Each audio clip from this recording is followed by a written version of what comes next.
mga ML heroes na kayang iligtas ang mundo mula sa paparating na asteroid. Top 5. Louie. Hindi niya kayang e-teleport ang Earth. Pero kaya niyang e-teleport ang asteroid. Top 4. Hellcurt. Kapag nag-ulti siya, siguradong hindi makikita ng asteroid ang Earth.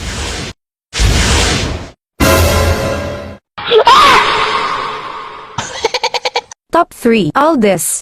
Kaya niyang wasakin ang asteroid kapag full stacks na siya. Yun nga lang. Magsasacrifice siya.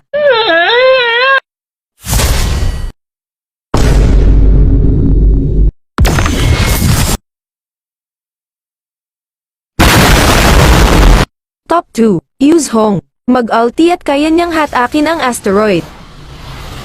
Pero hindi niya kayang magtagal sa outer space. Top 1. Yin. Sakay ng spaceship, tatalon siya sa asteroid para mag-ulti.